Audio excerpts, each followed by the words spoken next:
5월 25일 주일 예배 참여하신 여러분을 진심으로 축복합니다.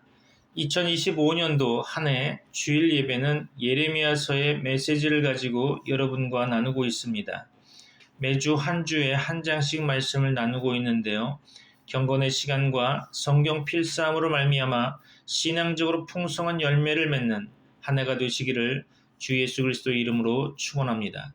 오늘 본문의 말씀은 예레미야 21장입니다. 특별히 오늘은 예레미야서 21장 1절로 7절 말씀을 중심으로 하나님의 말씀을 선포하고자 합니다.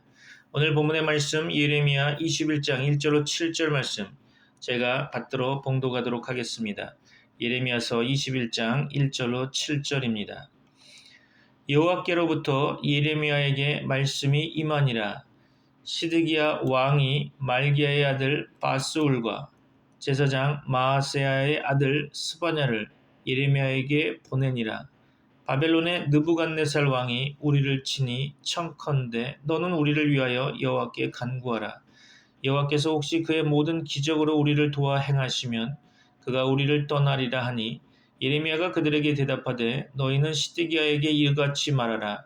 이스라엘의 하나님 여호와께서 이와 같이 말씀하시되 보라 너희가 성 밖에서 바벨론의 왕과 또 너희를 애워싼 갈대아인과 싸우는 데 쓰는 너희 손의 무기를 내가 뒤로 돌릴 것이요 그것들을 이 성 가운데 모아 드리리라.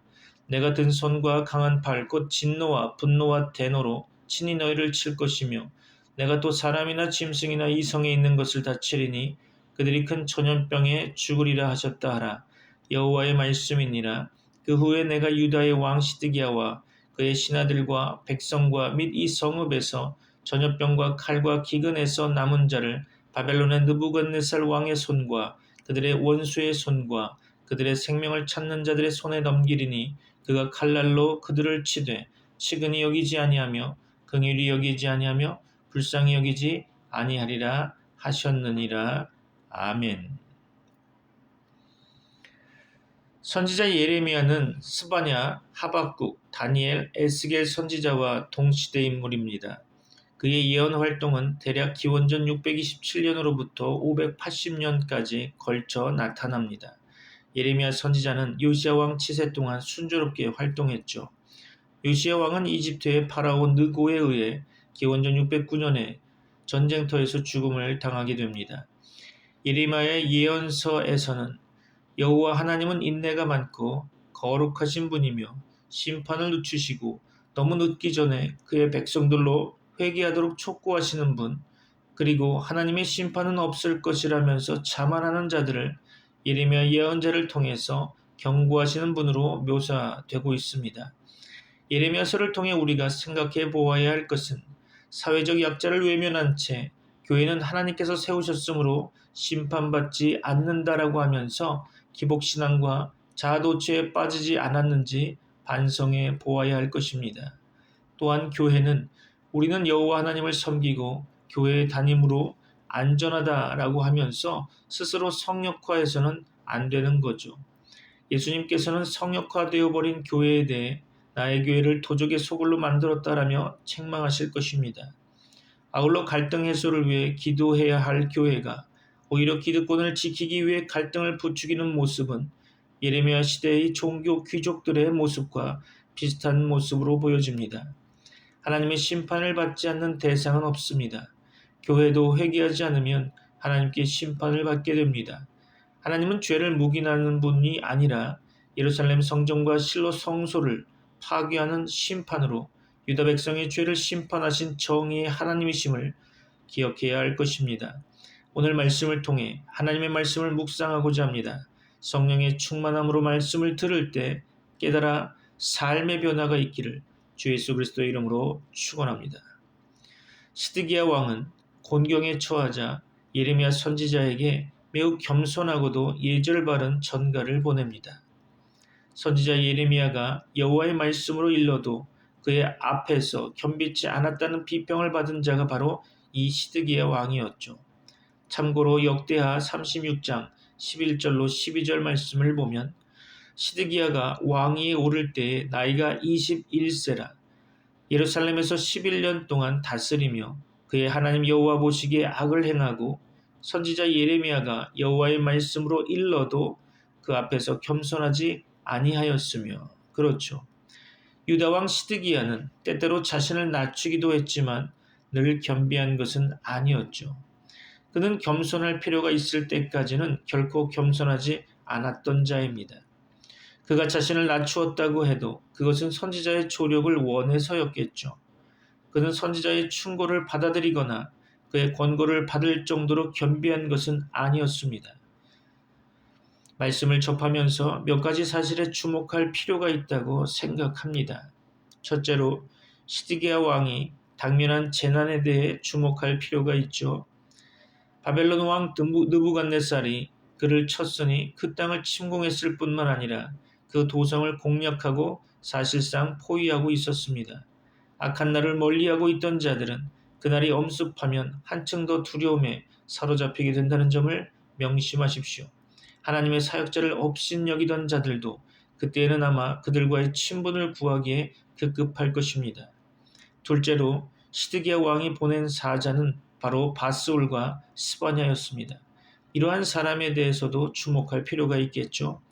역대상 24장을 근거로 해서 바스올은 제사장 중 5번째 반열에 속하고 스바냐는 24번째 반열에 속합니다.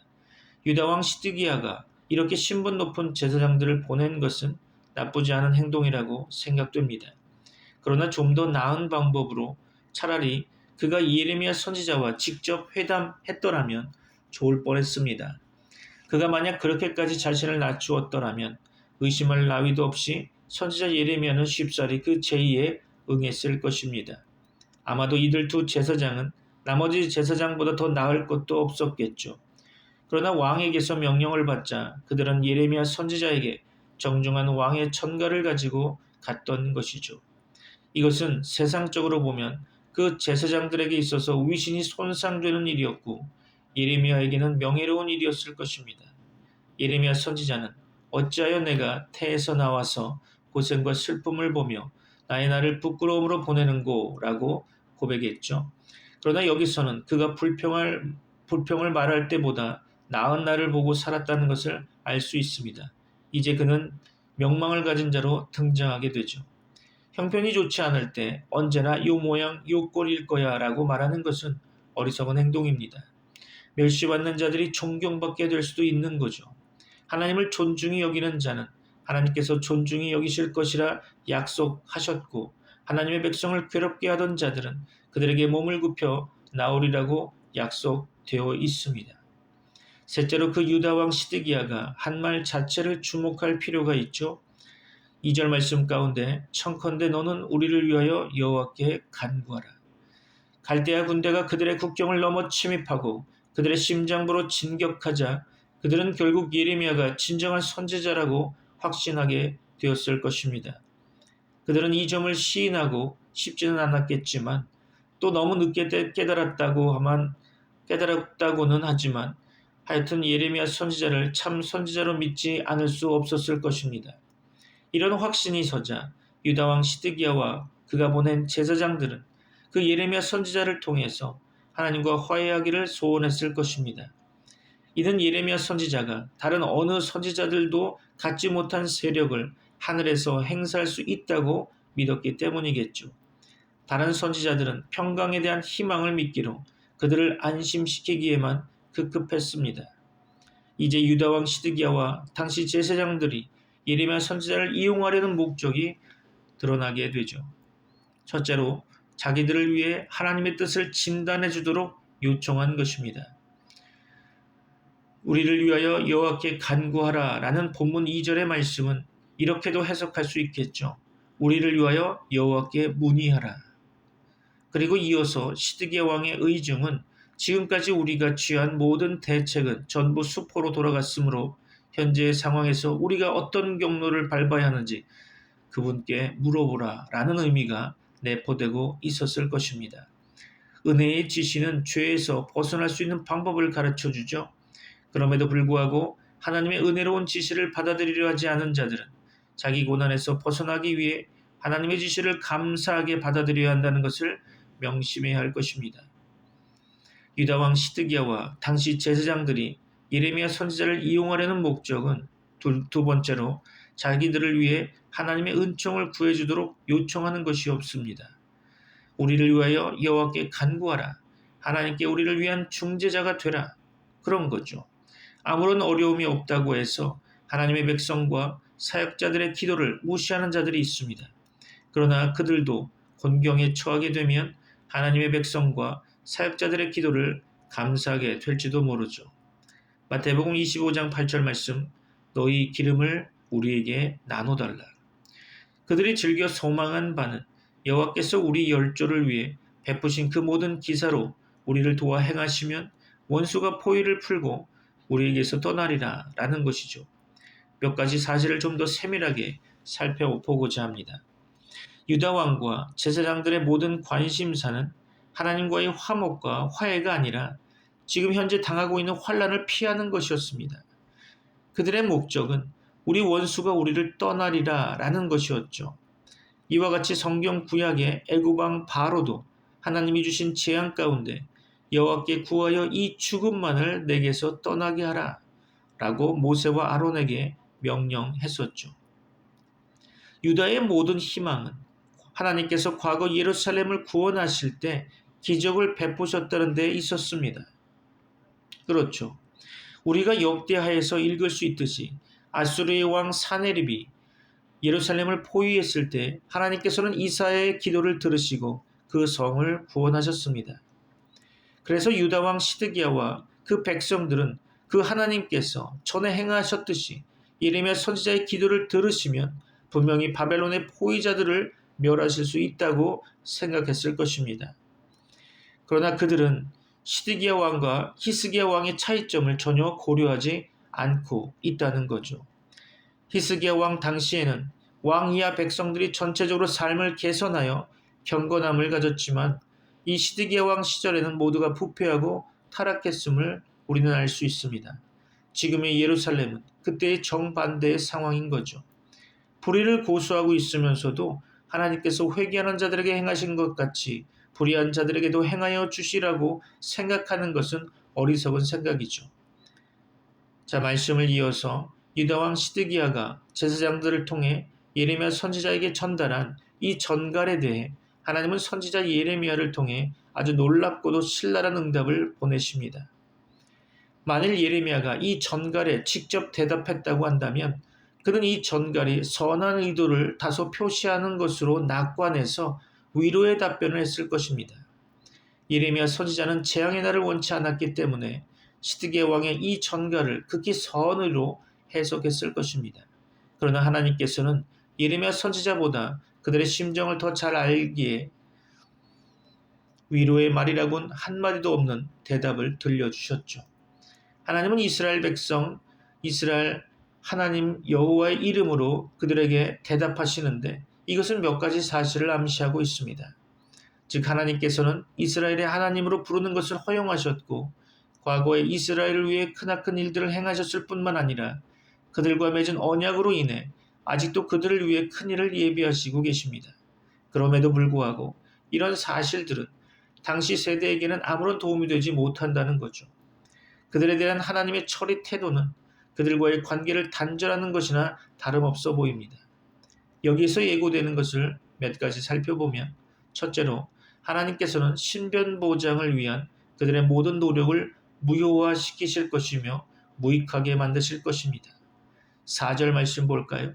이스라엘의 하나님 여호와께서 이와 같이 말씀하시되 보라 너희가 성 밖에서 바벨론의 왕과 또 너희를 애워싼 갈대아인과 싸우는 데 쓰는 너희 손의 무기를 내가 뒤로 돌릴 것이요 그것들을 이 성 가운데 모아 드리리라. 아멘. 그렇죠. 그러니까 이 말씀의 의미를 현대어로 해석해 본다면 나는 너희 손을 전쟁에 익숙하게 하거나 너희 칼날을 날카롭게 하기는커녕 도리어 너희가 공격군을 격퇴하기 위해 출격할 때 내가 너희 손에 가진 무기를 돌이킬 것이다. 그 무기는 너희가 의도하는 대로 일격을 가하지 못할 것이고 그 무기는 너희 면전으로 되돌아와서 너희 자신을 공격할 것이다. 하나님을 원수로 삼는 너희에게는 아무것도 제대로 도움이 되지 않을 것이다. 그렇죠. 두 번째로 유다를 포위한 포위자 갈대아인들은 순식간에 예루살렘을 점령할 것이며 모든 재물과 병력을 다 지배하게 될 것입니다. 같은 본문의 말씀에 내가 이제 이 성을 포위하고 있는 자들을 성 가운데 모아 드리리라. 그렇죠. 예배의 중심지였던 곳이 악의 소굴이 될 때 하나님이 그곳을 파괴자들의 집합처로 만든다고 해서 이상할 것은 없겠죠. 셋째로 하나님께서 친히 그들의 원수가 되실 것입니다. 그렇게 되면 그들에게 친절히 대해줄 자가 누가 있겠습니까? 예레미야 선지자 자신도 유다 백성들의 친구가 되어줄 수는 없을 것입니다. 하나님의 의중은 나는 과거 이와 비슷한 경우에 너희를 보호했었다. 그러나 이제는 너희를 보호하기는커녕 내가 친히 너희를 칠 것이다. 그렇죠. 하나님께 반역하는 자들은 하나님이 자기들에게 선전포고하실 것을 각오해야 합니다. 하나님은 감히 대적할 수 없는 승리자의 권능으로 치실 것입니다. 내가 펼친 손과 강한 팔로 너희를 치리라. 그렇죠. 하나님의 든 손은 멀리까지 닿을 것이며 그 강한 팔은 철저히 심한 상처를 입히게 될 것입니다. 또한 하나님은 흠잡을 데 없이 의로우신 분노로서 치실 것입니다. 그것은 5절 말씀 가운데 언급한 바와 같이 진노와 분노와 대노로 유다 백성들을 처형하실 것입니다. 그것은 분노한 가운데 맹세하신 판결이어서 예외를 두지 않을 것입니다. 그리고 살아계신 하나님의 수중에서 떨어진다는 것이 얼마나 두려운 일인지 곧 모든 이들로 하여금 알게 하실 것입니다. 넷째로 자신의 안전을 도모하기 위해 성을 공격하는 자들을 향해 출격하기를 거절하고 그들의 칼날을 피해 도망하는 자들 역시 하나님의 공의의 칼을 피하지는 못할 것입니다. 6절 말씀 가운데 내가 또 사람이나 짐승이나 이 성에 있는 것을 다 치리니 그렇죠? 먹기 위한 짐승이나 보병과 기병의 전쟁용 짐승이나 다 치실 것입니다. 그들이 큰 전염병에 죽으리라. 그렇죠. 적이 그들을 둘러싸고 진영을 설치해 있는 동안 성 안에서는 전염병이 창궐하게 될 것입니다. 예루살렘 성문과 성벽이 일시적으로는 갈대안들을 저지할지 모르나 하나님의 심판을 저지할 수는 없을 것입니다. 전염병은 하나님의 화살입니다. 구약 성경은 하나님의 심판을 세 가지로 이야기하고 있죠. 전쟁과 기근 그리고 전염병입니다. 이 전염병의 화살은 어떤 화살이 날아와도 안전하다고 생각하는 자까지도 맞힐 수 있는 거죠. 다섯째로 칼과 기근과 전염병에서 살아남은 왕과 백성들은 갈대아인들의 수중에 떨어지게 될 것이며 갈대아인들은 냉혹하게 그들을 멸절시킬 것입니다. 7절 말씀입니다. 여호와의 말씀이니라. 그 후에 내가 유다의 왕 시드기야와 그의 신하들과 백성과 및 이 성읍에서 전염병과 칼과 기근에서 남은 자를 바벨론의 느부갓네살 왕의 손과 그들의 원수의 손과 그들의 생명을 찾는 자들의 손에 넘기리니 그가 칼날로 그들을 치되 측은히 여기지 아니하며 긍휼히 여기지 아니하며 불쌍히 여기지 아니하리라 하셨느니라. 아멘. 하나님의 동정을 잃어버리고 그의 자비로부터 스스로를 차단시키는 자들은 사람들에게서 자비를 얻을 줄로 기대하지 말아야 할 것입니다.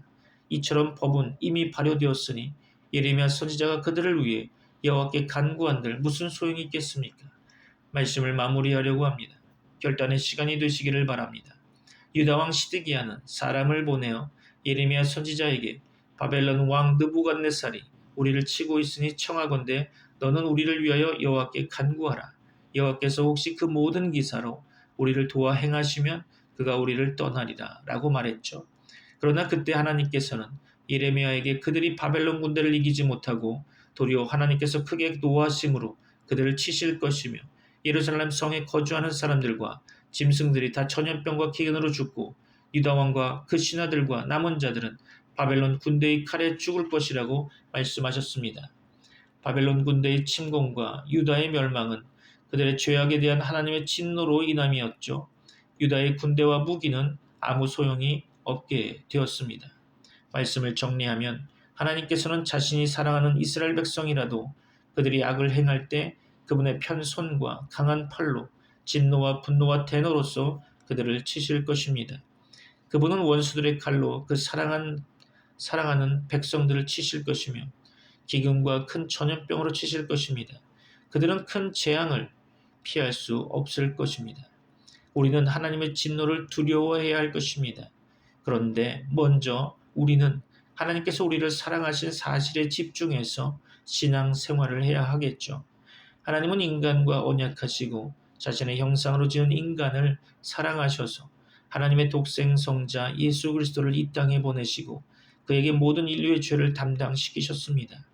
모든 인류의 죄를 단번에 사하셨고 예수 그리스도가 아니고서는 구원을 얻을 수 없도록 구원의 유일한 길로 예수 그리스도를 우리에게 주셨습니다. 여러분이 예수님을 마음으로 믿어 그분을 여러분의 구주로 영접하신다면 여러분은 구원받은 자로서 날마다 구원을 이루어가야 할 것입니다. 하나님은 하나님의 자녀에게 요구하시는 것이 있습니다. 바로 성화의 삶을 요구하십니다. 여러분에게 놀라운 하나님의 은혜와 자비로 여러분의 삶이 하나님께서 사랑하시는 삶으로 변화되시기를 주 예수 그리스도 이름으로 축원합니다. 기도하겠습니다. 지금은 우리 주 예수 그리스도의 은혜와 하나님의 사랑과 성령님의 교통하심이 트리니티 미라클 교회 모든 권속들과 세계 교회 위에 이제부터 영원까지 함께 있을지어다. 아멘. 둘째되어 달리는 흔들림 없네. 벽 위를 뛰어넘는 군대. 멈출 수 없는 그 발걸음, 그 무엇도 막을 수 없네. 하늘이 어두워지고 태양은 빛을 잃네. 별들도 그 빛을 감추고 대지 심판이 이 말이 주님의 날 가까이 오네.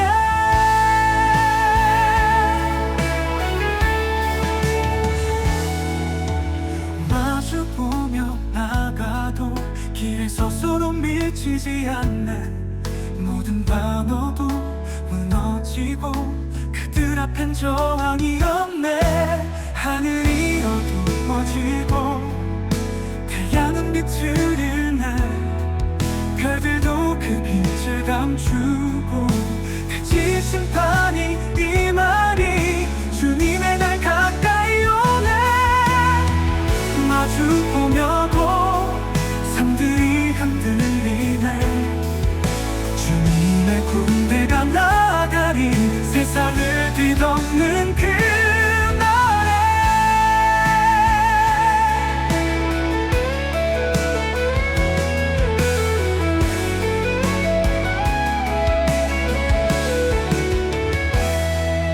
하늘이 어두워지고 태양은 빛을 잃네. 별들도 그 빛을 감추고 대지의 심판이 이 말이 주님의 날 가까이 오네. 땅이 진동하고 산들이 흔들리네. 주님의 군대가 나아가리 세상을 뒤덮는 그날에.